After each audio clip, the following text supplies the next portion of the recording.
From a collection of Unmitigated Pedantry, the blog of history professor Bret Devereaux.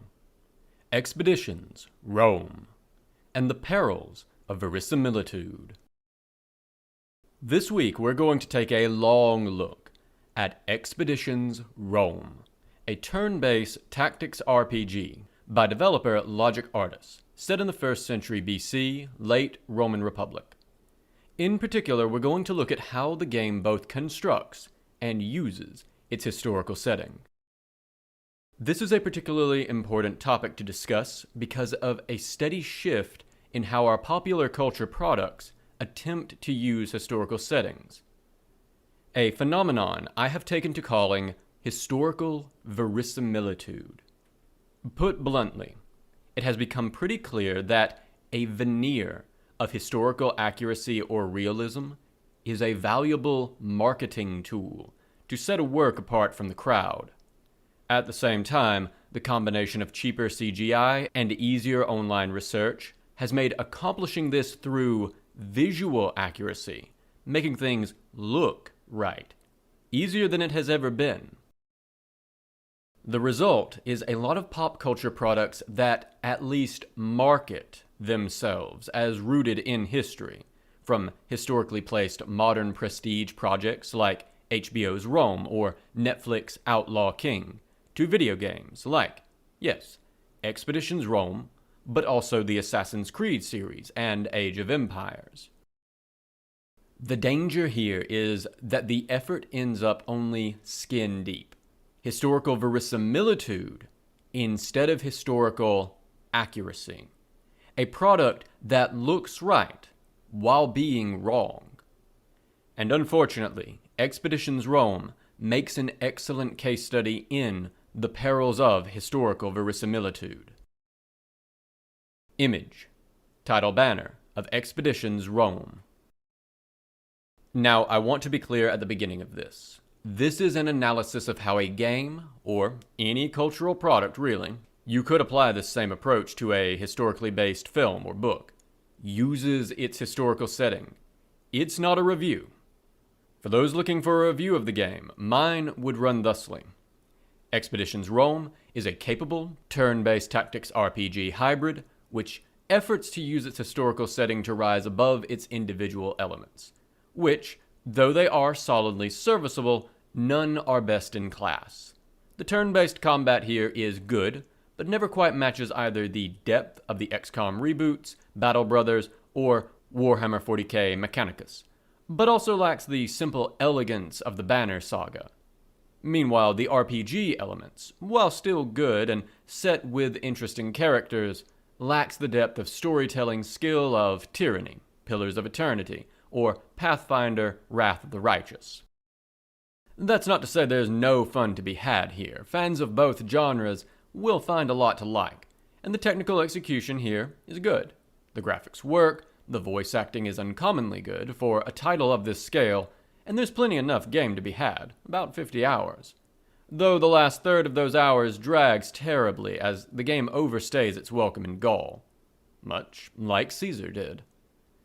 Expeditions Rome is thus a solidly good but not great game, though given the glut of games right now, I would perhaps not advise it at full price, especially if one has not exhausted some of the titles listed above. Its aim at greatness comes from the claim of accuracy to the historical setting, which is, in my view, badly fumbled, as I'll spend the rest of this very long post discussing. I should also note that I played this game at release. There have been a few patches since then, mostly minor things, and a DLC for the game just dropped. I have not played the DLC. I did play through the entire campaign all the way to the end credits. It took me 49 hours according to Steam, so I think I have enough time spent here to comment. I should also note that I am not going to spare spoilers nor warn about them except here. For the sake of clarity, I have generally avoided referring to fictional characters by name, reserving that for historical characters, mostly so the descriptions here didn't get too bogged down with names. And with that out of the way, I hope we can move on to how Expeditions Rome uses its historical setting and falls into the perils of verisimilitude. As always, if you like what you are reading here, please share it. If you really like it, you can support me on Patreon. And if you want updates whenever a new post appears, you can click below for email updates, or follow me on Twitter at Bret Devereaux for updates as to new posts, as well as my occasional ancient history, foreign policy, or military history musings. Making a claim. Those of you who read my discussion of Assassin's Creed Valhalla may recall that I started with the opening statement which all Assassin's Creed games featured because I think that statement makes a claim about the game that follows, and about the supposed care with which those games treat their historical inspiration. That element of a claim is important. Many games make no real claim, either explicitly or in their presentation, to any sort of accuracy or care. If the latest Halo game doesn't resemble real warfare, or Stardew Valley doesn't simulate the real economics of farming, that isn't a problem, because those games never really claimed to do that. To provide a blunt contrast, the Mount and Blade series does not claim at any point to simulate medieval fighting or society to any real degree. By contrast, Kingdom Come Deliverance does make that claim, both at times explicitly and also implicitly in its presentation and marketing. Note 1. And some other day, we can have a separate argument about how KCD uses that claim. Particularly in some of the culture war battles, it seems to be picking. Though, probably no time soon. I'd have to replay the game to remember it all, and KCD's early game is so relentlessly miserable that the mere thought of it fills me with dread. Which is unfortunate, because the combat gameplay is good, after you've slogged through several hours of getting kicked around apparently for the amusement of the developers. End of note 1. And the existence of that claim to some form of historical accuracy or realism affects how, as a historian, I am going to assess a cultural product, because we assess such products largely against the degree to which they achieved their objectives, and then also the degree to which those objectives were worth striving towards. I cannot fault a game for failing at something it never tried to do. Thus, it is important to begin with this. Expeditions Rome is making a clear claim to historical realism on which much of its marketing and presentation rely. And that claim that the game is making to a degree of historical accuracy and thus realism is worth assessing. A lot of the weight of this is carried by the game's presentation, particularly its use of language. A lot of Latin terms, even ones with direct and uncomplicated English translations, are left untranslated. Servus is thus used instead of slave, legionarii for legionnaires, legatus for legat, archers are sagittarii, helmets are galliae, and on and on. Note 2. The developers appear to have learned from experts in Rome that we sometimes leave terms untranslated. They do not appear to have learned why. End of note 2. Moreover, these terms are pronounced following the mainstream scholarly reconstruction of classical Latin. Servus is thus servus, Asia Minor is Asia Minor, and Cicero is pronounced Cicero rather than Cicero, as common in English. And I do want to note here that the pronunciation is on the mark. The developers say they had a Latin professor provide a complete pronunciation guide, and I believe them. Keeping all of the voice actors on target with all of the classical Latin pronunciation must have been hard, and they do a surprisingly good job of it.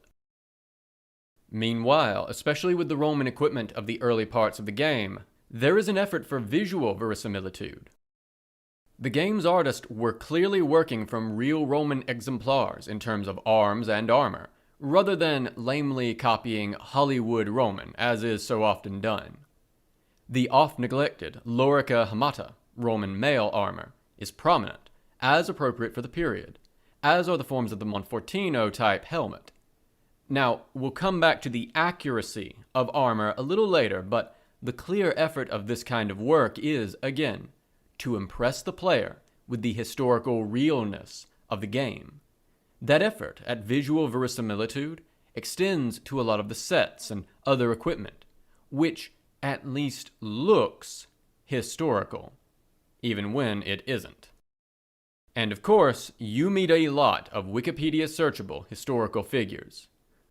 Lucius Licinius Lucullus, Gaius Julius Caesar, Mithridates VI, Cleopatra VII, Philopator, Marcus Porcius Cato Minor, the younger, Marcus Tullius Cicero, Gnaeus Pompeius Pompey, and so on. Some of these are the sort most people might vaguely remember from their history classes, but others, Lucullus in particular, are obscure enough to, I suspect, impress most people who might rush to wiki-walk this figure they've never heard of to find that he was a real historical person of some note. Likewise, the three acts are modeled on three wars of the late Roman Republic: the Third Mithridatic War, 73 to 63, Caesar's War in Egypt, 47, and Caesar's Gallic Wars, 58 to 50, albeit awkwardly out of order. In short, the game features the kinds of historical details that are easy for a casual player to confirm, and thus be led to suppose the rest of the history in the game is similarly accurate. And the claim being made here isn't simply one of silent presentation. The game's Steam page promises, quote, a historically inspired story of political intrigue, end quote. And the reviewers have clearly noticed. Liana Hafer at IGN praised the game for going, quote, out of its way to get a lot of the small details right, end quote. While Robert Zach at PC Gamer declared that, quote, where Expeditions Rome really shines is in its attention to historical detail, end quote. The message of the marketing and presentation was heard, loud and clear. The developers and their game are thus telling the players that they can trust that there is some real history going on in this game, something deeper than just the names and funny accents. And the reviewers at major outlets are reinforcing that impression. Judging by Steam reviews, many players have also accepted this as a historically rooted presentation, rich with accurate details about the Roman world. Which is why it is so unfortunate that it isn't true. A quick stop before we go forward on chronology terms. This game takes place from 74 to 62 BC. We'll get to why I can be so accurate later. That places it squarely in the late Republic, 133 to 31 BC. I will also reference the earlier Middle Republic, 280 to 133 BC. Image. Recruitment page from Expeditions Rome. Image description. This joke, where both Titus Pullo and Lucius Vorenus, mentioned briefly by Caesar but made famous by way of HBO's Rome, can show up as recruitable centurions is great. End of image description. Militiae. Domi Militiae, or Domi Militiae, is a common Latin phrase meaning at home and in military service, which in practice meant in peace and war. Both a way of saying everywhere, but also a potent expression of the conceptual division the Romans imposed on their world. Romans were either at home, Domi, or abroad in military service, Militiae. Expeditions Rome doesn't name-check this idea that I could find, but it follows it in its basic structure, albeit in reverse order. The game is broken into 3 acts, each of which begins with a military campaign, and then when that is done, concludes with a short act in the city of Rome, dealing with the political fallout of that campaign and setting up the next one. We thus go from the Third Mithridatic War to Rome, to a war in Egypt, to Rome, to a war in Gaul, to Rome, and then the credits roll. So, rather than taking the game in chronological order, in all 3 acts, it seemed reasonable to break it up by these 2 categories to begin with. The campaign sections are split into essentially two parts. On one hand, you are in control of one, and later, two, legions, which you order around the map to fight other enemy armies. And on the other hand, you yourself move around with your elite Praetorians to do the sort of small unit tactical fights that the Expeditions series is well known for. Now, part of the problem here is that this isn't actually the sort of thing Praetorians got up to, or speculatores, scouts for that matter. Roman armies did not have special forces in the modern sense, and by the late Republic, the smallest detached unit was the cohort, not an elite body of a dozen, but a chunky formation of around 480 heavy infantrymen. Still, the various adventures your main characters get up to are all quite pardonable, given the genre of game we're playing with. Though, it really does speak to the degree to which the Expeditions format is not a good fit for Roman warfare. The senior figures under your command in the legion make decent enough sense. You are always a legate, legatus. Your direct subordinate is a centurion, primus pilus, and your camp has a praefectus, clearly intended to be the praefectus castrorum. As a legate, you are never commanding in your own right, in theory, but subordinate to someone else. We'll come back to this in the next section on politics, because this becomes a problem at points. In practice, the prominence here of assignments as a legatus is a bit unusual. It's not that legates were unknown in the Middle or Late Republic, but legates with the kind of command independence you enjoy were unusual, and often required special permission. When distributed command was required, it was more common to assign military tribunes, or the commander's quaestor, both figures who do not appear much in the game, though they ought to be very important and prominent figures. From this point, though, things begin to come apart. Even when you have command of two legions, they are separate units that never fight together.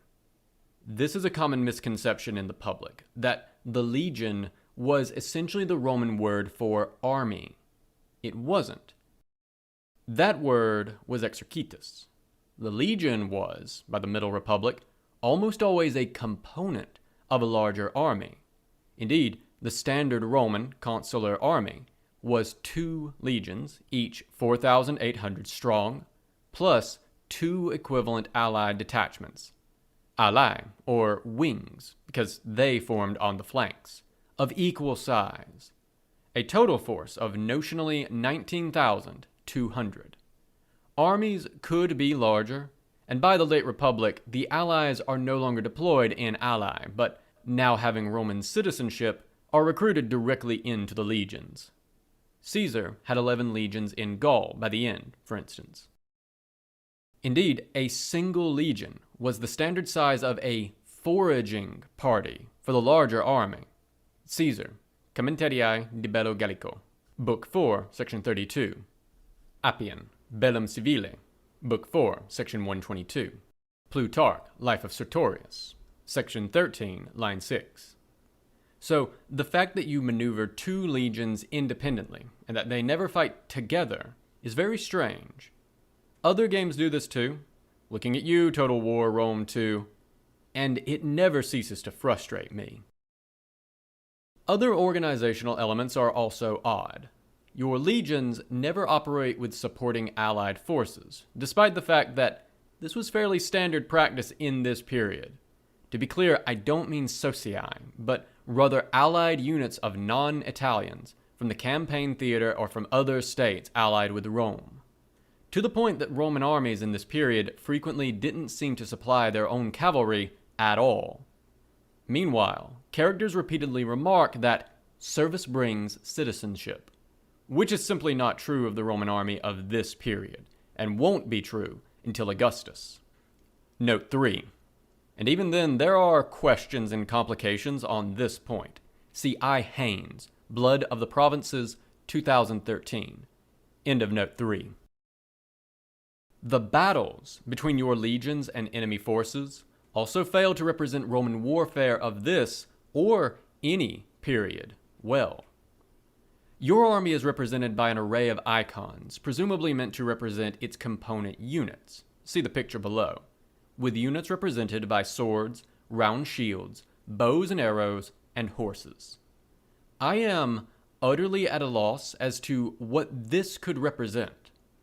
By the late Republic, a Roman citizen legion had at most 2 troop types: post-Marian Roman heavy infantry, mail armor, the scutum rectangular oval shield, 2 pila heavy javelins, and a gladius, and sometimes also Roman cavalry, mail armor, the clypeus round shield, a spear, and a gladius.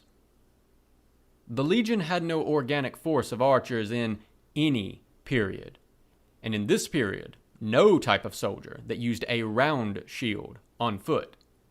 Earlier legions had the Militiae, light infantry skirmishers that used the Parma small shield, but this troop type is long extinct by the time our game takes place. And, being a legion, we should have 10 component elements, the cohorts. But as you can see in the picture, for some reason, I have 24 units of infantry, and they're arrayed in 4 lines, which is not a standard Roman formation either. Image. Map of battlefield formations from Expeditions Rome. The baffling thing here is that these battle graphics are basically window dressing. All you do is choose an attack plan in each phase, from a choice of 3. And then, the battle plays out until the next phase, a total of 4 phases. If you've played a space battle in endless space, you've got a good sense of how it works. But precisely because this visual display is non-functional, there should have been little difficulty in making it accurate. The overall campaign map itself also doesn't do a great job of expressing what a Roman army on campaign does very well. Your Praetorians eat food, but your legion doesn't. So while you have to have your legion forage for food, it isn't the sort of pressing, continual, regular sort of task it would be for an actual legion. You are not, as Caesar was, constantly breaking off cohorts to go deal with provocative locals or gather supplies. Nor, as noted, do you concentrate several legions together for major field battles. So, not only do your legions not fight with Roman tactics, they also don't perform Roman operations either. There is also the matter of your camp. We are almost preposterously well informed about the layout of Roman camps. It is good the game represents your soldiers constructing a field camp wherever they go, but the camp they build, which is also reused as the camp structure for other legions not under your command, doesn't resemble actual Roman camps at all.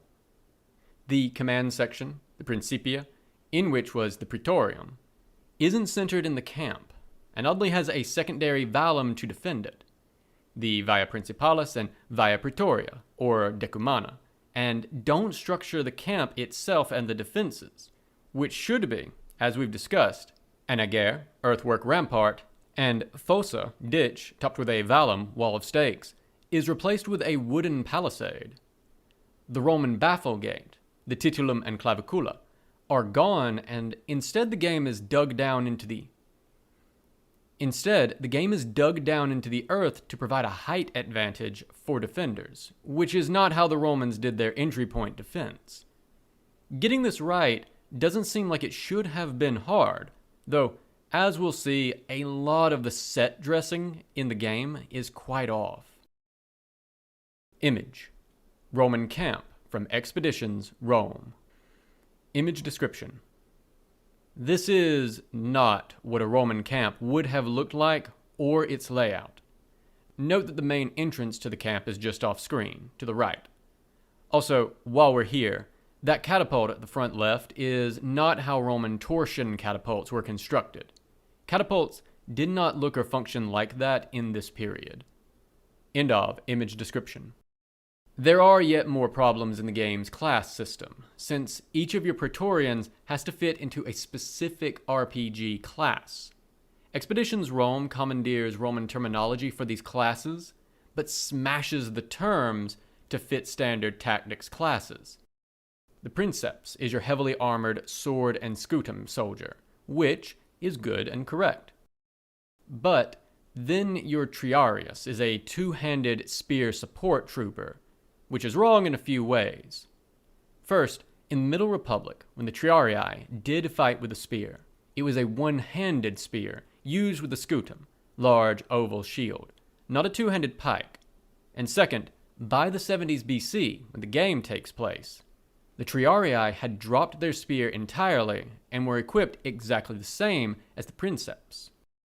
Next is the Veles class, presented as a fast, light infantry melee damage class. Wrong twice over. First, the actual Velites were lightly armored javelin skirmish troops, not shock troops, and certainly not dual-wielding melee DPS. But also, by the 1st century, the Velites have vanished from our sources, so your army shouldn't have any of them at all. Note 4. Mostly because the existence of the Velites was as a way to allow poorer Romans to serve in an inexpensive way. The equipment was much cheaper. And by the 1st century, equipment was state-issued, or at least state-paid for. And so there was no need to have a role specifically for soldiers who couldn't afford heavy equipment. And then the last class is Sectarius. On the one hand, Sectarius is the Latin for archer, and this is the archer class. But on the other hand, there were never any Sagittarii in the legions at all. The Romans from the early Republic through the High Empire seem always to have relied on non-citizen mercenaries and auxiliaries to make up their archer units.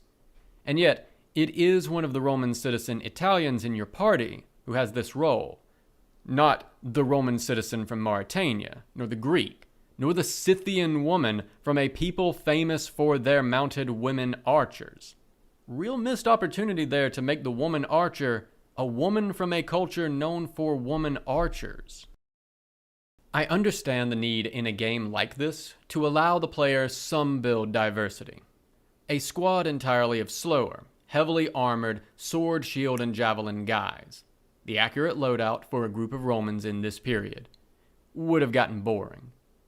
But there was a real missed opportunity to express something about the structure of Roman armies and their heavy reliance on non-Roman allies and auxiliaries in this period by, for instance, having all of the Romans kitted out as legionaries and filling in the other roles, spear trooper, light trooper, ranged trooper, with non-Romans, serving in an auxiliary capacity. Instead, everyone except your Triarius is a Roman citizen. The party's starting Trinarius is Cineros, an enslaved Greek man, which could have worked as him fighting as a phalangite, if the phalangite's pike and shield loadout was even possible in this game, which it isn't. And your recruited centurions, all clearly Roman, can be any class. Fortunately, the Roman equipment is mostly fine. Everyone can wear the period-correct Lorica Hamata male armor, which, for build diversity's sake, the game divides into light, medium, and heavy varieties. There's no evidence for such a division. Along with Montfortino-type helmets. The main swords and shields also look correct.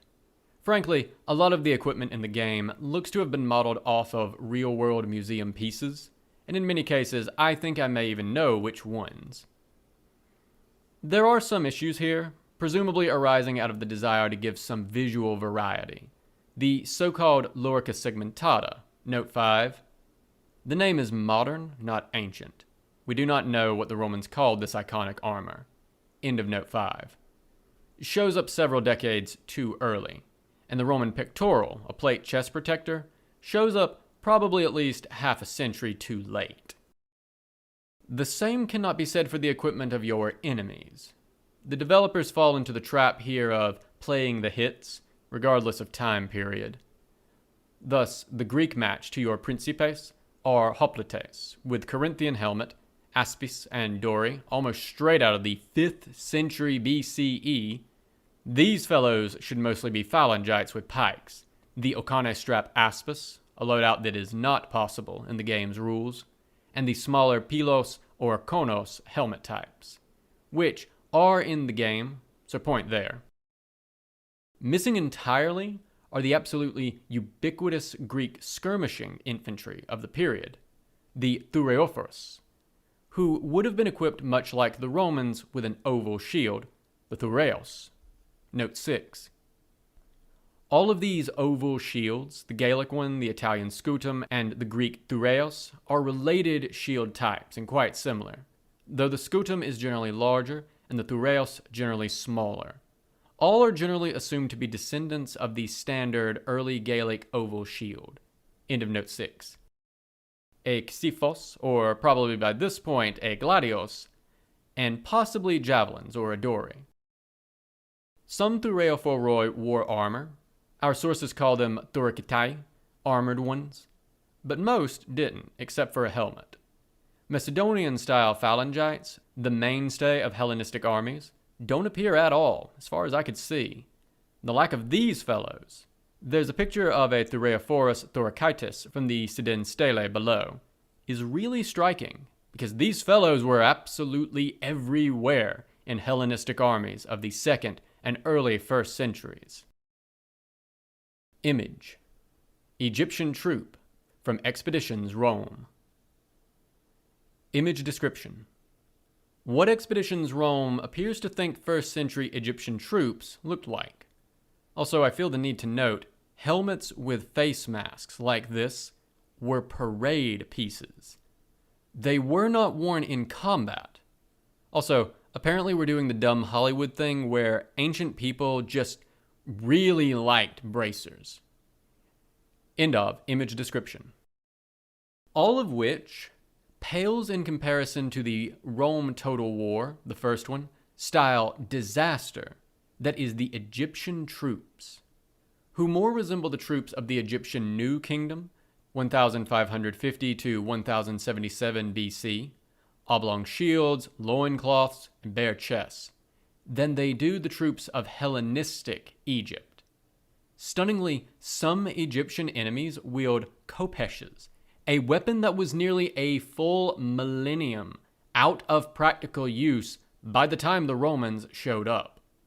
Historically, Egypt had been conquered by Alexander and his successors 2 centuries earlier, and they had imposed a Macedonian-style military system where much, but not all, of the manpower was itself ethnically Greek or Macedonian.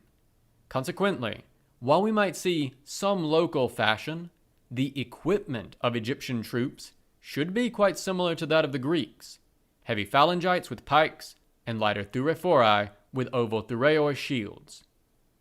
To be clear on the disconnect, this is the equivalent of putting William the Conqueror's knights and archers in a movie about the US war in Afghanistan. Choosing to exoticize Egyptian armies like this is an incredibly frustrating choice, and one that, as we'll see, the game indulges in with its story and characters too. Image: Egyptian soldier from the Sidon Stele. Image description: Via Wikipedia, the soldier from the Sidon Stele, circa 350 to 50 BC. More details here. What a 1st century Egyptian soldier actually looked like. End of image description. It's worth remembering that the Great Pyramid of Egypt was as old to Cleopatra, inexplicably in this game, see below, as Cleopatra is to us. There is an enormous chronological separation between the Bronze Age that is evoked by a lot of the visuals and the late Hellenistic period the game actually takes place in. Mercifully for the last chapter in Gaul, the hits are the time period we're in, and so the equipment is mostly on target. Finally, and perhaps most unfortunately, the brutality of Roman warfare and conquest is underplayed, mostly because you as the player are the one doing it.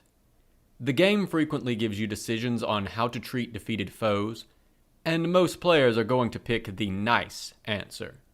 At no point do characters really push back on you for this. No centurion demands the customary looting, murder, and rape upon the capture of a fortified city by storm, for instance. There is one centurion who keeps trying to pilfer things off of the locals, but you keep stopping him. Polybius describes the custom of how the Romans capture a city.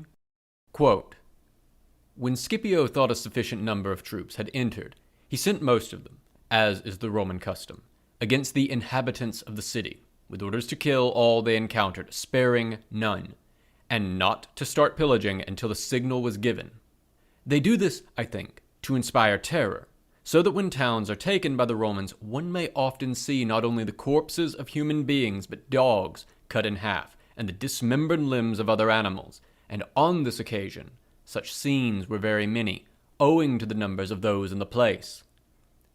Scipio himself, with about 1,000 men, proceeded to the citadel. On his approach, Mago at first attempted to resist, but afterwards, when he saw that the city had undoubtedly been captured, he sent a message begging for his life and surrendered the citadel. After this, upon the signal being given, the massacre ceased, and they began pillaging." Polybius, Book 10, Chapter 15, Sections 4 to 8. End quote. Likewise, the mass enslavement of captives isn't really dealt with, at least not with the sort of moral horror it ought to inspire. This soft touch leads to oddities where, for instance, as part of the main quest line in Gaul, you forge alliances with two different groups of Gaelic Druidic religious leaders, which is absolutely bizarre, given that this is a religious practice that the actual historical Romans brutally exterminated. There is some discomforting moments of imperialism.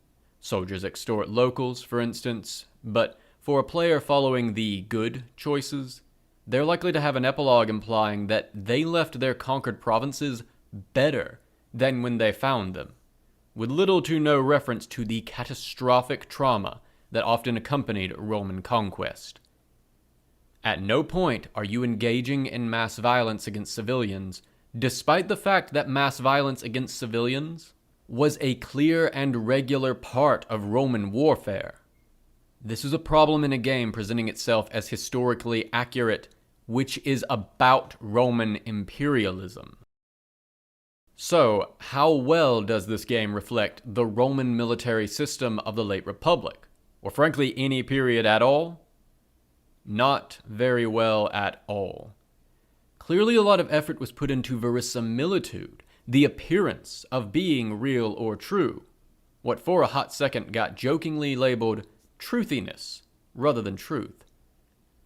But in the actual historical details, the game fumbles almost everything else to some greater or lesser degree, from organization to leadership to equipment to the camp to battle tactics themselves. And the worst part is, this is as good as it gets. Domi. The situation when it comes to affairs in Rome is, if anything, somewhat worse. The three military campaigns you are on are tied together with a political intrigue plot that incorporates both a number of historical figures, Lucullus, Cicero, Cato, and Pompey, most notably, along with two villains invented for the game.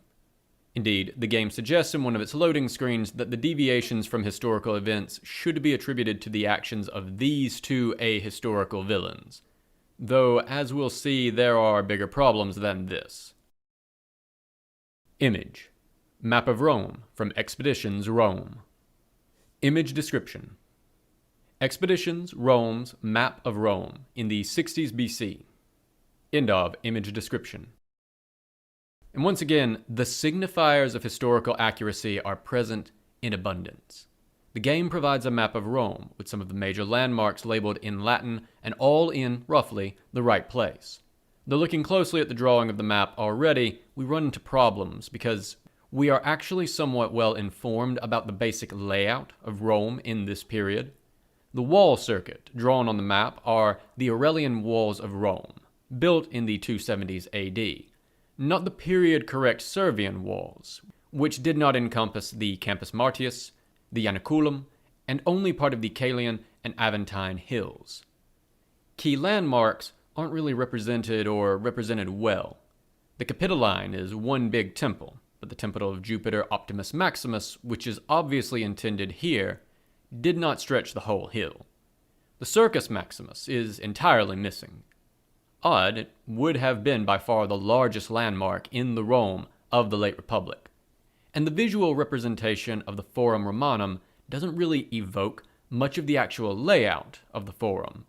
The map is also quite flat, something that Rome is not, as anyone who has been there will attest.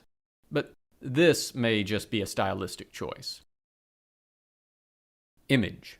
Map of Rome during the late Republic. Image description. Via the Ancient World Mapping Center, a freely available map of Rome during the late Republic from the second edition of The Romans, From Village to Empire.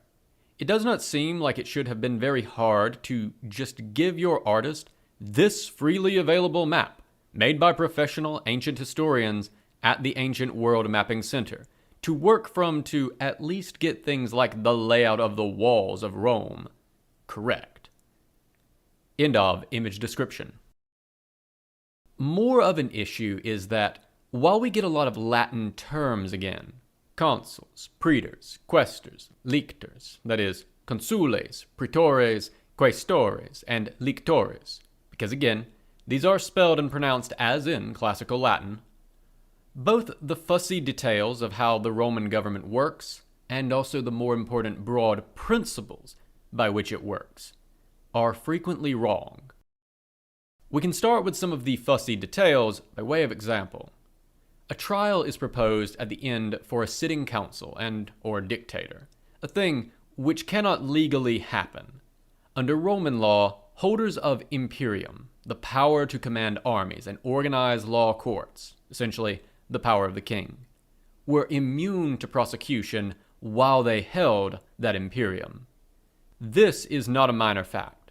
It is in fact the crucial fact that motivates the January crisis of 49, that results in Caesar crossing the Rubicon and ending the Republic. And then that trial is held in the Senate, a body which could not hold trials in this period. When earlier a sitting consul runs amok, everyone else looks up helplessly, despite the fact that one of the player's allies is the other consul, who could thus veto all of the actions of his colleague. Failing that, surely someone could find one of the 10 tribunes of the plebs who also had that power. While the game stops to open the Senate with a ritual address and a mention of the auguries, the rest of Senate procedure, particularly the speaking in seniority order, is not followed.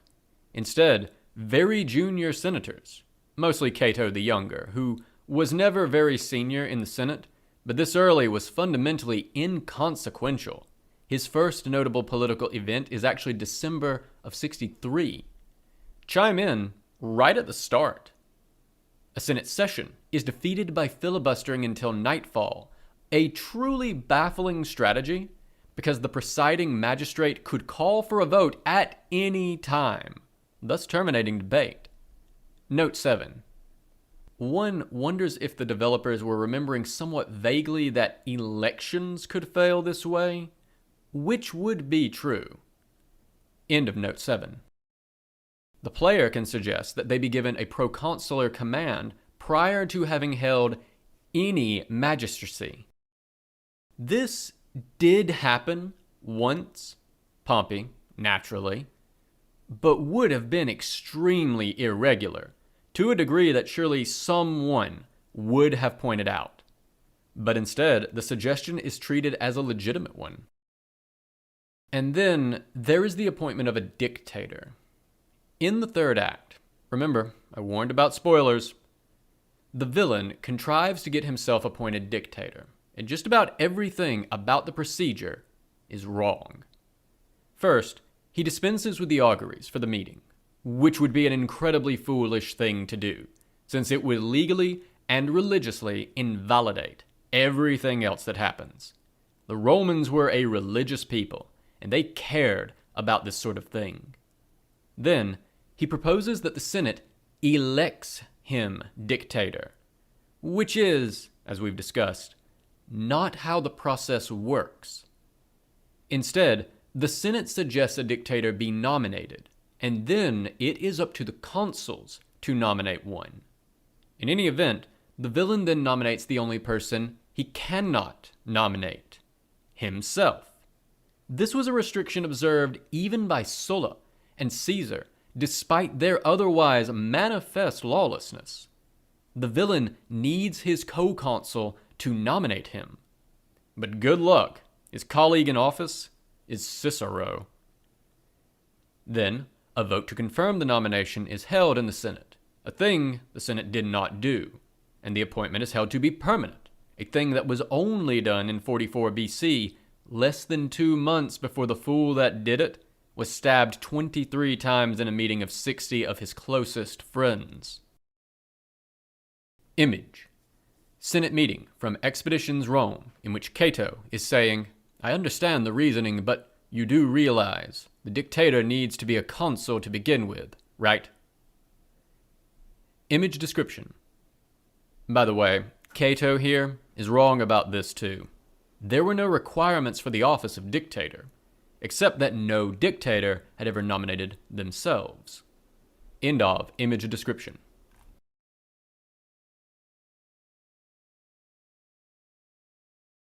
Cicero, despite being the co-consul, stands by helplessly as this happens, despite the fact that he could use his power of veto to kill the motion, or his power of Justidium to shut down the Senate, or his position as both consul and an augur to declare the omens were bad, or the fact that as the other consul he could nominate literally anyone to deadlock the process, thus forcing the two consuls to literally draw straws to decide who got to nominate someone. In short, Cicero has about a half-dozen ways to effortlessly shut down this sinister attempt at a coup that he knows is a sinister attempt at a coup, and yet does none of them. And before anyone says it is because Cicero might be squeamish, let me remind you all that historically, this was the very year Cicero had 5 members of Catiline's sinister attempt at a coup strangled to death without trial, and then calmly informed the people of Rome that vixera, they have lived. Note 8. In an utterly bizarre twist, later in the game, Cicero is the voice of, "No, don't just kill the bad guys, they have to be tried according to the law," which is very much not how the actual Cicero of 63 rolled. End of note 8. We can actually date this fictional event and the rest of the game pretty securely. The game begins, we are told, in the consulship of Lucullus and Cotta, which was 74 BC. The final act begins in the year of the consulship of Cicero, and the villain, who I suppose beat out Gaius Antonius Hybrida for the second slot, which was 63. There's little wiggle room on the second date, by the by. Cicero held his consulship, as he never ceases to remind us, in suo anno, in the first year he was eligible, and Pompey is pointedly not in the Senate for this vote. He doesn't return to Rome from the east until 62. So, we have to be somewhere between January 63 and the winter of 62. This is a fairly narrow range we can date to, and that more or less lines up with the very vague date ranges we are given for the time skips between campaigns, with some obvious fudging since the developers cannot know how fast the player will finish each campaign section. And the larger problem there is that all of this happens amidst a Senate that, while panicked, is not being held at sword point. Remember that by 63, the last time a dictator was appointed voluntarily by the Senate, according to the customary system, was in 202. The customary dictatorship has been by this point a dead office for 139 years. That had not been a period without crises, but the Senate had gotten in the habit of responding to crises with different commands, mostly proconsular ones. Instead, what everyone would remember is that Sulla made himself dictator at sword point in 82, and then proceeded to butcher all of his political opponents, including much of the Senate. The only other subsequent dictator would, of course, be Caesar, also appointed to the office with a knife at the neck of the Senate. The Senate of 63 would probably have assumed that any new dictator would begin by violently culling the Senate, since that is what the last dictator did. The notion that the Senate of the first century could be panicked into appointing a dictator like this is more than a little absurd, and it speaks to the very historical fumble we talked about with the dictatorship. The failure to recognize the long chronological break between the customary dictatorship and the irregular one, and to thus assume that the dictatorship was a live office in the first century when it wasn't. Now, were it only the fussy details, I wouldn't be so upset. No game I have ever played has gotten close to getting Roman politics right.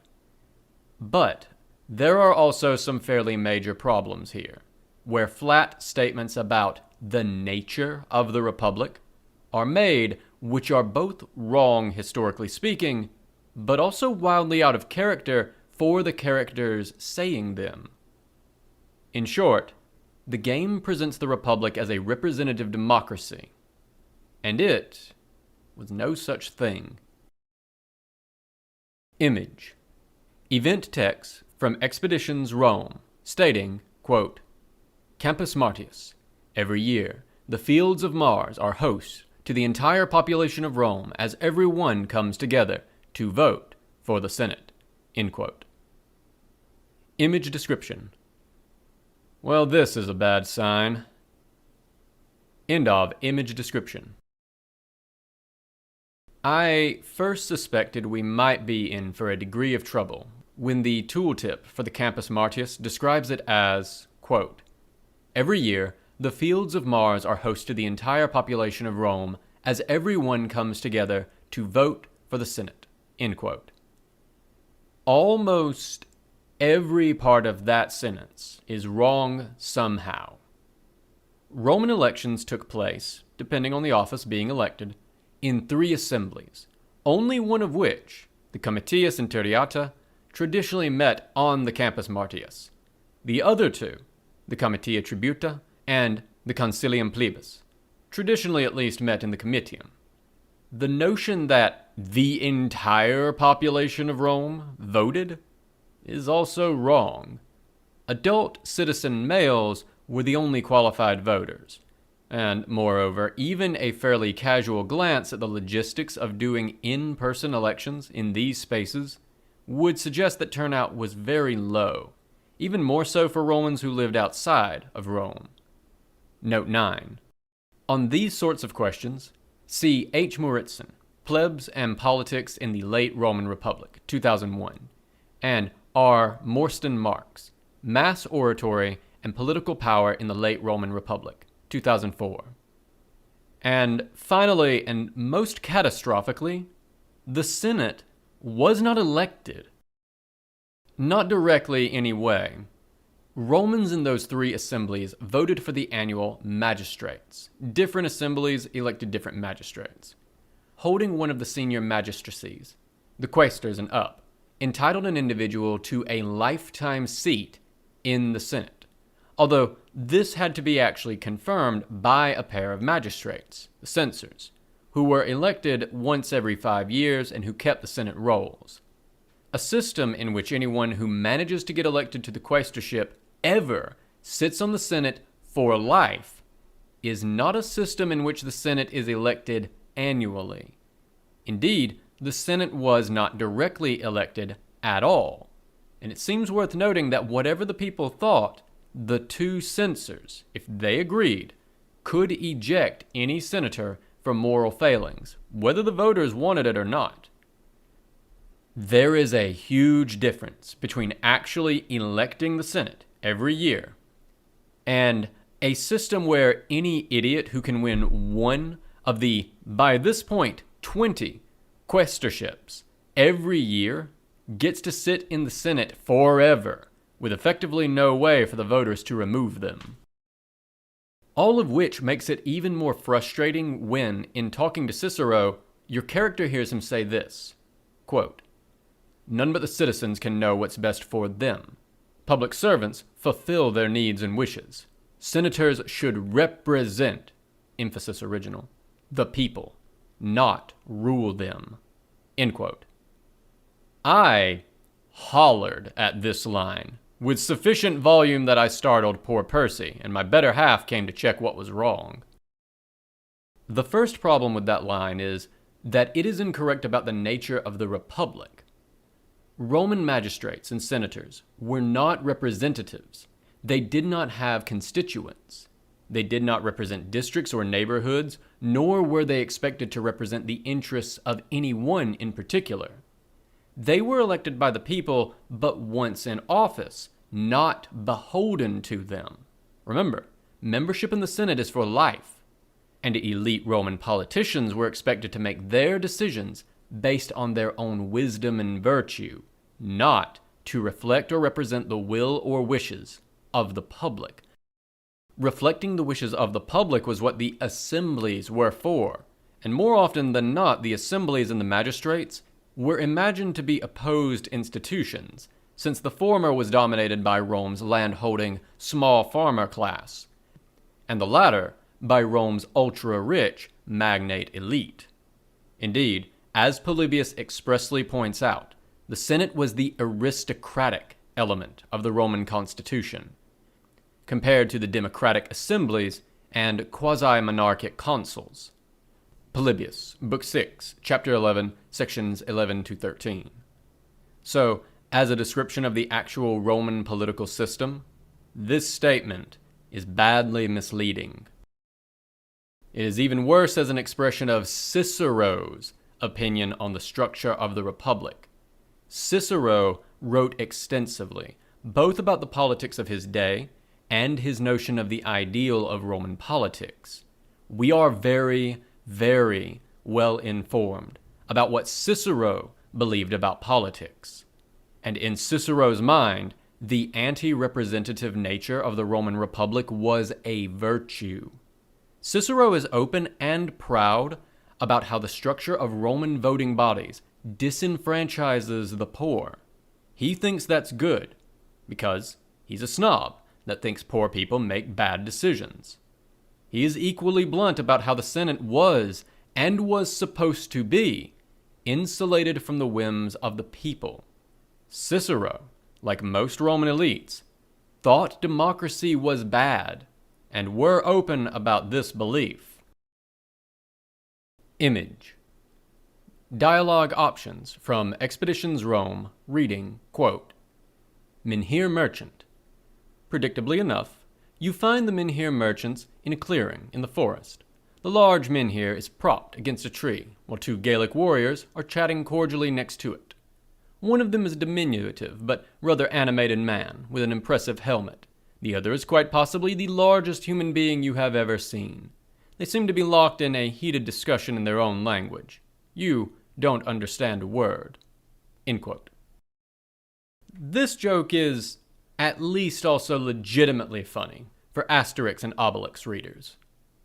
End of image description.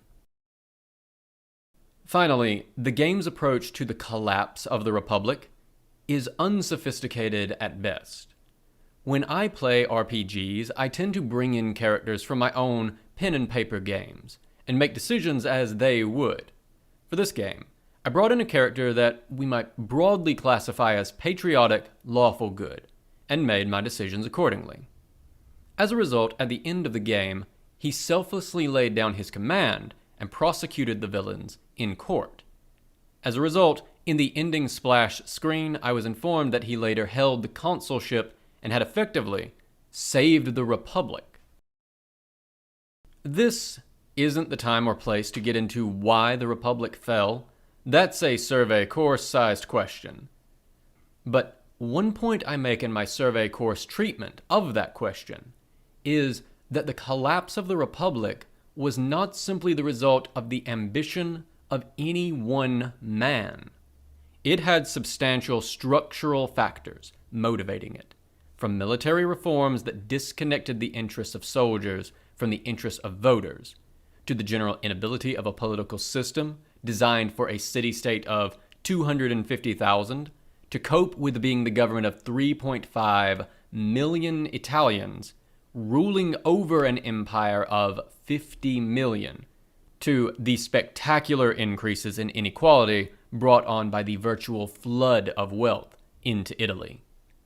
At best, the game hints that the Senate has become slow and bureaucratic, which is not quite the right way to explain the frequent political deadlocks of the late Republic either. Stubborn intransigence by an entrenched elite is not the same as bureaucratic slowness.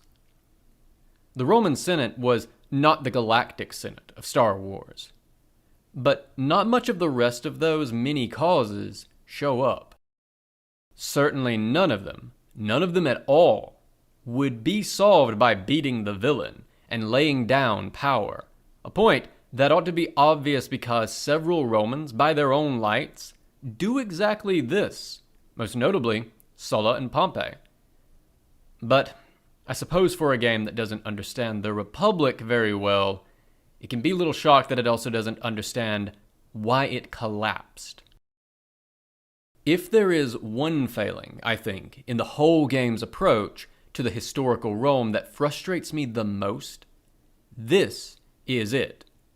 The player of this game, who assumes, because of the reviews and the pretty Latin, that this game expresses something real about the structure of Roman politics, ends up knowing less than nothing.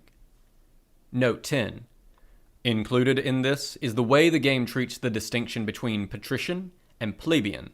Included in this is the way the game treats the distinction between patrician and plebeian as if it was politically meaningful in the 1st century, when it wasn't, and hadn't been since the 3rd century. Cato is presented as the defender of the patricians, which is a remarkable thing given that Cato himself is a plebeian, as is Cicero, Lucullus, and Pompey. As a member of the gens Fabia, my character is just about the only patrician here. End of note 10. And it is more frustrating because this is an on-rails RPG. Few of the choices you make matter until the ending, how everyone ended up splash screen. So, it ought to have been possible to actually express some of the real complexity of the late Republic's political system. Because you don't have to try to model the damn thing. It certainly wasn't necessary from a story perspective to get it this wrong. Buildings and places. With the two big topics out of the way, we can move into a collection of smaller topics that, while smaller, I think also add up to bring problems. We can start with places. Image. The Curia Julia from Expeditions Rome. Image description. The game's rendition of the Curia Julia, which was not even yet built by this time, but also nowhere near this large or lavish. End of image description. In the design of the sets and architecture in the game, the common trend is towards spaces much larger, more open, and generally grander than historically accurate. In some cases, especially in areas that need to accommodate the game's turn-based tactical battles, this is understandable to create interesting and layered combat arenas. But the approach is extended into generally non-combat areas too. The Curia Hostilia, the Senate House until it was burned down in 52 BC, features in the game and is presented as a large, lavishly decorated marble structure. But what we know about the layout of the Forum suggests that the Curia Hostilia wasn't that big, and probably also wasn't that lavishly decorated. The eventual replacement Curia, the Curia Julia, completed in 29, is the obvious inspiration for the Curia we see in the game, but even that structure is substantially smaller and more austere than the game's version, only 25.2 meters by 17.6 meters, and built in brick rather than marble. Filled with notionally 600 senators, it would have been a very cramped space indeed, not the massive, spacious area we see in the game. The developers did absolutely nail the floor tiling of the Curia Julia, but that bit of careful accuracy strikes me as odd because, of course, it belongs to a building that won't exist for decades after the game concludes, built by a figure the game unceremoniously kills off in the introduction. Still, if they had carefully recreated the Curia Julia, I wouldn't mind so much, rather than making space that is clearly much larger and more lavish than even that later structure. Image. Interior of the Curia Julia. Image description. The interior of the actual Curia Julia, which, again, would have been bigger and more finely decorated than the Curia Hostilia, which would have been what was available in the 60s BC. End of image description. The player's city house, their domus, is likewise absurdly lavish, an absolutely massive structure, apparently on the Velian Ridge that projects north of the Palatine in the center of the city. The house is 3 stories tall, occupies an entire city block, easily larger and more heavily decorated than even the preposterously lavish House of the Faun in Pompeii. It is likewise a fair bit bigger and more lavish than the Domus Augusti on the Palatine that Augustus built as emperor. Oddly, it does not follow some of the building conventions of a domus either. The front facade is colonnaded and has a large street-facing garden, which Roman city domi do not. The street-facing side of an elite domus was taken up by shop space, which could be rented. The house also exists as an island, surrounded by streets on all sides, with garden spaces between it and the roads, which even elite Roman domi generally did not do. They tended to share external walls with other buildings, and were in any case shaped to be flush with the streets. Space was expensive in a city center, none more so than Rome, so you used all of it.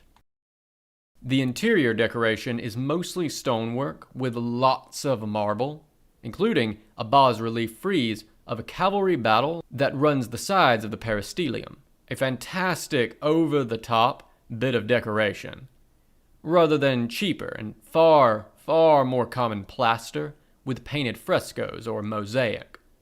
Heavy decorative stonework was generally a feature of temples, not houses. While there are elements of the standard Roman domus here, the house is hardly a good guide to what an elite Roman house would look like. And it also threw me a bit for the plot. The extravagance of a mansion like this in the center of Rome really implies that the player character's family has much, much more wealth and power than you seem to. Image. The player's domus from Expeditions Rome. Image description. I could not get the entire player's domus into a single screenshot, but here's a part of it. The rear of the house, in 3 floors off the peristelium. End of image description.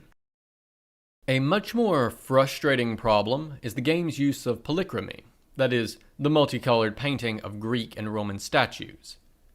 Or more correctly, its failure in this regard. Historians and archaeologists have long known that Greek and Roman statues were almost always painted, typically very bright, bold colors. That point has become politically contentious in recent years for frankly unserious and silly and sometimes odious reasons. But the evidence is very clear. Greek and Roman statues were painted. Marble white was not the intended color of the figures being presented. But Expeditions Rome opts to leave nearly all of its statues unpainted, though colored marble is occasionally used, which is just a baffling choice given the amount of attention this particular issue has received. It's particularly frustrating because this issue dovetails with a point that other parts of the game are actually quite good with, showing the diversity of the Roman world. Image. Statue from Expeditions, Rome. Image description. Deep inhale. Ancient statues were painted. End of image description. Characters.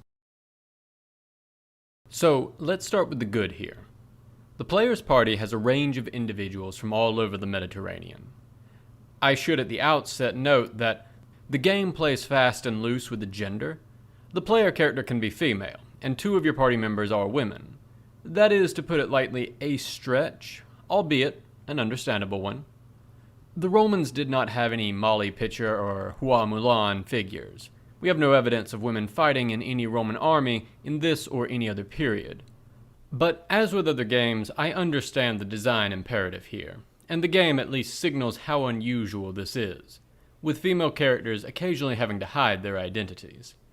I don't think any modern players will be meaningfully misled by this fudge, and so it doesn't bother me. On the flip side, I am actually mostly pleased by how ethnic diversity is treated in the game. The party includes both a Mauritanian freedman and a Scythian freed woman, and in both cases notes that, having been freed by Romans, both became Roman citizens, which is accurate. The party also includes an enslaved Greek man, which would not have been at all unusual to see in the retinue of a Roman elite. Among the randomly generated centurions you can recruit, the full range of Mediterranean skin tones are represented, though the actual historical named Romans do fall into the trap of all being very fair. The problem, to be clear, is not that some Romans were fair-skinned, but that these are Italians. You are going to have many elite Romans who are pretty darn tan, as we've discussed before. We ought to see a range, and mostly don't. The game's treatment of slavery and enslaved characters is more checkered. As I've noted before, I have a lot of grace for any game willing to actually put historical slavery institutions on screen, because so many simply erase them. Expeditions Rome makes a real effort here. I will say I found the decision to always use service for slave a little grating, mostly because it seemed to take the edge off of what is, in English, a very ugly word. But this is mere personal preference. Still, the game is not perfect in this regard either. The main trap is that it represents Roman slavery as an institution whose morality depends on the enslaver. Good characters, like Lucullus and possibly your own character, treat their slaves well, and get love and loyalty in return. This is particularly evidenced with Cineros, the player's enslaved tutor and scribe, who ends up feeling uncomfortably like the loyal slave trope, and willingly sacrifices himself for you towards the end. The thing is, even the behavior of moderate Roman slave holders would shock the conscience of most modern players. There was a reason ancient elites generally considered death preferable to any form of slavery at all, and there is value to putting that on screen. At no point do any of the good characters act dismissive or cruel towards the people they hold in bondage, and that simply isn't accurate to how slavery as a Roman institution worked. One may compare the plays of Plautus, late 3rd, early 2nd century BC, where even the slaves of good masters fear beatings and even execution by torture, should they make mistakes. Plautus plays this mostly for laughs.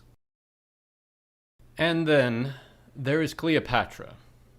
Cleopatra in this game is such a mess of problems, it is hard to know where to begin. We can start with chronology. As we've noted, Act 2, which takes place in Egypt, can't take place any later than 64 BC. In practice, the game's internal chronology suggests it should be happening around 68. The act is modeled in a loose way off of Caesar's own brief campaign in Egypt to unseat Ptolemy XIII and put Cleopatra on the throne in 47 BC. So, this is a fairly large chronological fudge. Assuming the best case scenario, and Act 2 happens in 64, Cleopatra should be about 5 years old. Note 11. And lest there be any, but maybe it was a different Cleopatra. For one, it clearly isn't. But also, in several scenes, the game helpfully labels her as Cleopatra VII Philopater, which helpfully removes any doubt. End of note 11. Her father, Ptolemy the 12th, Auletes, should still be alive, and indeed should continue to be alive for more than another decade. He dies in 51. The fact that Vercingetorix appears in the Gaul campaign, set in the 60s instead of the 50s, introduces similar problems, but Cleopatra is easily the most extreme example of this chronological issue. Note 12.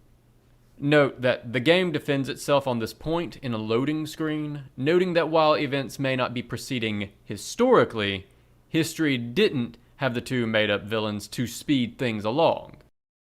Which hardly explains how Cleopatra ended up apparently 2 decades older than she was. End of note 12. And then there is the visual presentation. The game opts to show Cleopatra like this. Image. Dialogue portrait of Cleopatra from Expeditions Rome. The decision was clearly made to lean into the pop culture image of Cleopatra, the sultry, exotic Eastern queen, rather than actually reflect any of the things we actually know about Cleopatra. Of course, they have indulged in Cleopatra, the sex symbol, but what we're told about the actual Cleopatra is that it was less her physical beauty and more her wit and persuasiveness, which Caesar and Antony found attractive. Plutarch, Life of Caesar, section 49, line 3. Plutarch, Life of Antony, section 25, line 2, section 27, line 2. Here, the character is flattened to her physical attributes, and the richness of the historical figure is lost.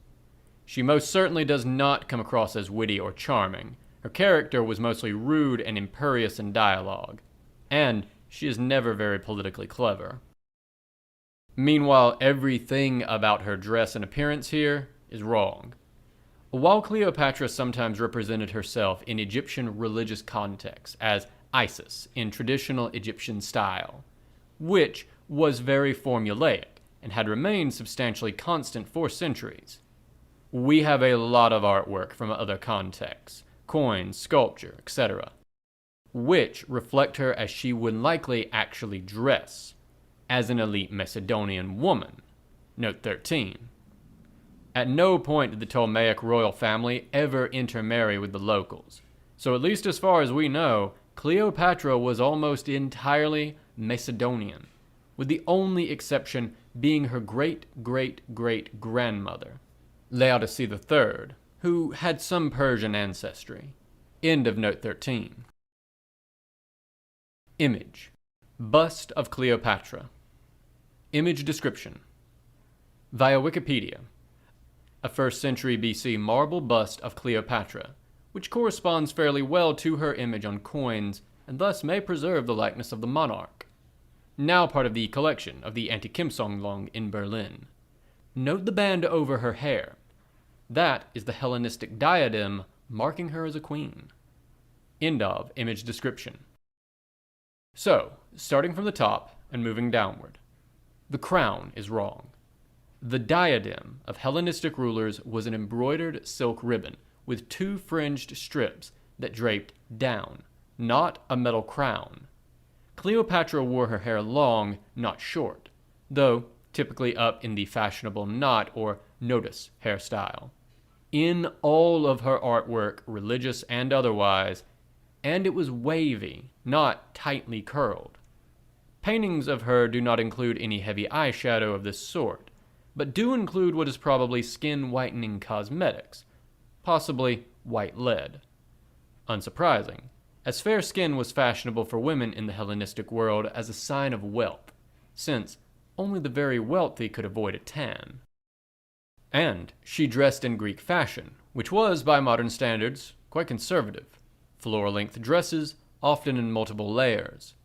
What they have her in here is a network dress, a style of elite Egyptian dress from the Bronze Age. No part of this costume is correct. All of it is exoticizing nonsense, chosen for and placed over a character portrait built for the male gaze. Once again, the unwary player, assuming some of this is based in history, however embellished, will come away knowing less than nothing, for they will have learned many things which are not so.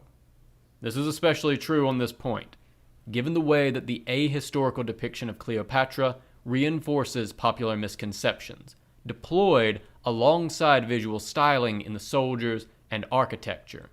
Alexandria, in particular, looks very New Kingdom Egyptian, when it should look quite Greek. Less consequential is that the attire of many of the Roman civilians is also wrong. For some reason, the game's character artists seem incapable of rendering the senator's toga virilis, repeatedly putting Roman men who ought to be togate in a variety of not quite a toga mantles and cloaks. Meanwhile, and this is the nittiest of nitpicks, but that's what we do here, Lucullus is depicted in a muscle cuirass, despite the fact that we actually know from Plutarch that on this very campaign against Mithridates, beginning in 74, he wore a brilliant coat of iron scales. Plutarch, Life of Lucullus, section 28, line 1. I also have to say, generally, the character artist does not seem to have tried to nail the appearance of characters to their known historical counterparts. Cicero is given a quite lean face, when we know from sculpture he was a bit rounder and fuller. He also isn't balding, and should be. And Pompey also doesn't have his characteristic plump face, nor distinctive Alexander the Great imitating curls. Image. Dialogue screen of Cicero from Expeditions Rome, stating, quote, "Reason is what men and gods have in common. It is what separates us from beasts, that reason must be used for the betterment of mankind." End quote. Image description. This dialogue line is something closer to Cicero's actual thinking. But for the love of Jupiter, can someone get this man a toga? He's standing in the Curia, for heaven's sake. And while you're at it, get him a tunic with the laticlavus, the broad stripe, that marked him as a Roman senator. End of image description. Latine. Even the Latin, the source of the game's reputation for historical care, has odd flaws to it. Not in the pronunciation, mind you, which is shockingly well done. The voice acting in general in this game is very good, especially for a game with such a limited budget. But the actual words used and their context. The language issues come down to a difficult point, which gets called in Latin latine, an adverb meaning in good Latin, and in English sometimes goes by latinity. This is the ability to grasp not merely the formal structure, but also informal usages of classical Latin. Not merely how the Romans could say something, but how they would say something. This was never my strength, and yet still some of the usages in the game just stuck my ear wrong. The example that jumped out at me first was the game's insistence on referring to common Roman soldiers as legionarii, basically all the time. You send some legionarii out to do this, or detach some legionarii out to do that, but legionarius is almost never used this way in late Republican Latin. Ancient writers will instead use militiaes, soldiers, in basically all of these contexts. And if, for some odd reason, one needed to specify legionary soldiers, it gets used as an adjective, legionarii milites, legionary soldiers, though even this is uncommon. Likewise, at several points in the game, dominus or domina are used much as English would use sir or ma'am, politely, even by characters of a high social status being polite to characters of a much lower social status.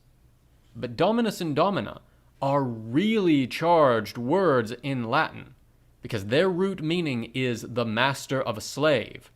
They could be used as a term of respect, but this was an extreme gesture, and more common in the imperial period. There is no universe in which Cicero is going to call a low-status Roman woman domina just to be polite, as he does in the screenshot below. Latin doesn't really have a casual equivalent to Mr., Miss, or even really Sir, Ma'am, and I've always been a bit frustrated by modern fictional treatments of Rome, looking at you, HBO's Rome, importing a lot of English honorifics, which are a product of medieval and early modern social structures, into a language where they aren't really at home. Image. Cicero from Expeditions Rome, saying, quote, "Your emotions are understandably frayed, Domina, but please do remember who your friends are in this trying time." End quote. Image description. The woman Cicero is addressing here as Domina is a poor woman, effectively without family or status. Also, can we please get Cicero a toga? Can we give him her toga? Actually, we need to stop for a moment. Julia, here, one of your party members, when in Rome, wears a toga. I get that this is an effort to show how she is uncomfortable with the limiting Roman gender roles. But women wearing togas in late Republican Rome had some awkward meanings. In particular, the toga mulieribus, the woman's toga, seems to have been the distinctive garb of meretrices, which is to say, prostitutes, which is quite clearly not how Julia is intended to present herself. If they wanted a tomboy outfit for Julia, her tunic finished above the knees here actually does the job just fine without the toga, and echoes the way the goddess Diana was depicted. So give the toga to Cicero, and then we're pretty much set for actual clothes actual Romans in these situations might wear. End of image description. Likewise, there's a lot of care put into place names, but it doesn't always go off right. The Roman province of Asia, site of Act 1, is referred to as Asia Minor. This might be for clarity, but the pronunciation in Latin, you can hear the italics as they say it, Asia Minor. But the name of the province was Asia, not Asia Minor, and the term Asia Minor wouldn't be coined for another 4 centuries. In Act 2, we get the same problem with Africa Proconsularis. The name of the province in this period was Africa, or occasionally Africa Vetus, Old Africa. Proconsularis, ruled by a proconsul, was only a necessary clarification in the imperial period, when it came to be that some provinces were governed by proconsuls and propraetors in the traditional republican manner, while others were governed by imperial legates, legati Augusti. In the context of the 60s BC, the clarification of proconsular Africa would have been nonsensical. There was no other sort of Africa to be referring to. Again, most of the Latin is right here. But I was struck by how many of these mistakes are the sort that might be harder for a Latin philologist, that is, a language expert, to catch, though many would, but easier for a Roman historian to catch, leaving me to wonder if they consulted a philologist, good, but not a historian, bad. Perhaps they assumed, like so many people seem to, that being a historian doesn't require any particular skills or expertise.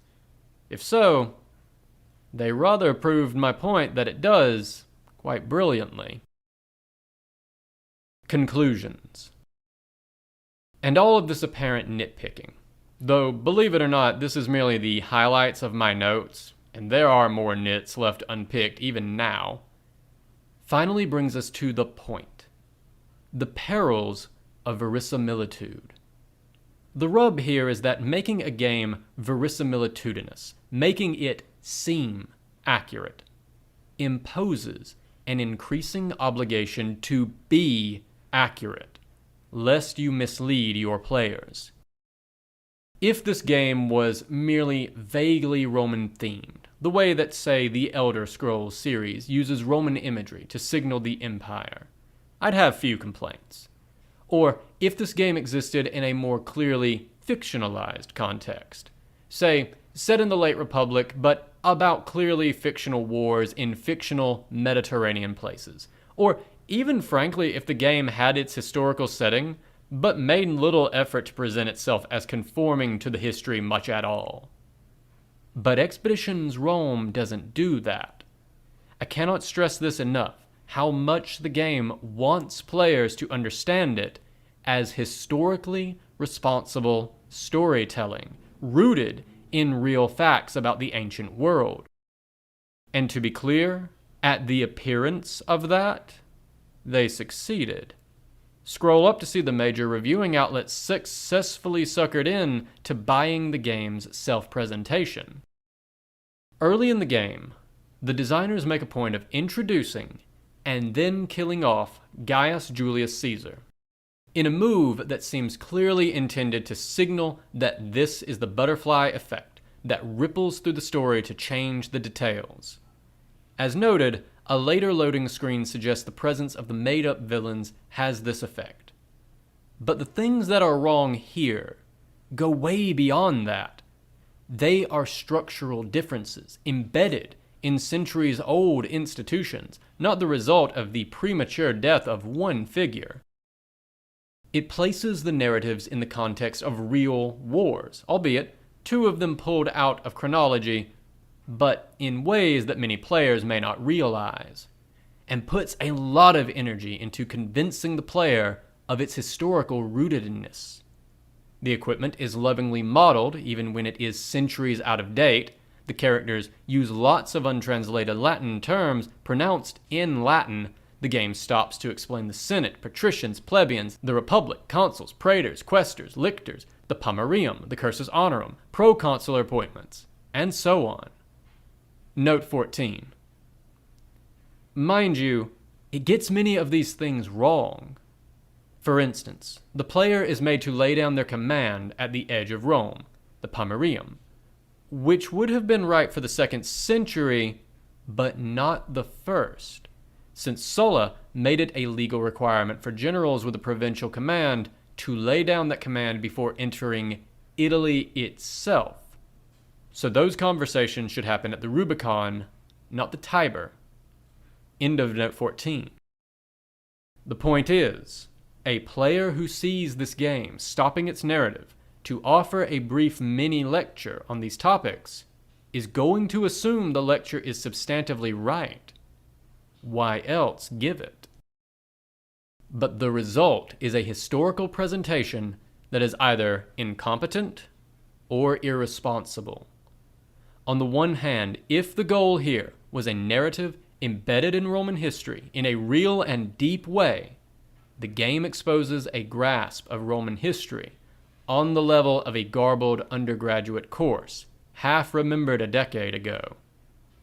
Some of the details are right, but major concepts, like the structure and nature of the Republic, the structure and function of Roman armies, the nature of Roman imperialism, the appearance and ethnic identity of the Ptolemaic dynasty, and the causes of the collapse of the Republic, are badly wrong.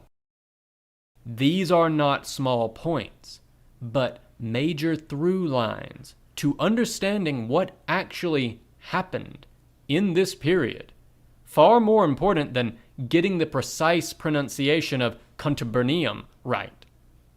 When it comes to the actual history, the game fares substantially worse than even a quite indifferent student at the end of one of my entry-level survey courses. On the other hand, If the goal here was merely to use the appearance of historical accuracy, historical verisimilitude, as a marketing tool, without ever caring very much about getting any of the details right, then the approach was evidently successful, but deeply irresponsible.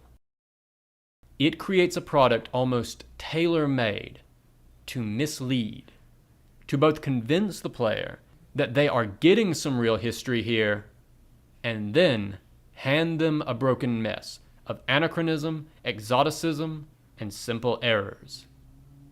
It is built to make almost all of the most common student errors worse and to amplify, rather than reduce, some of the most harmful, common public misconceptions.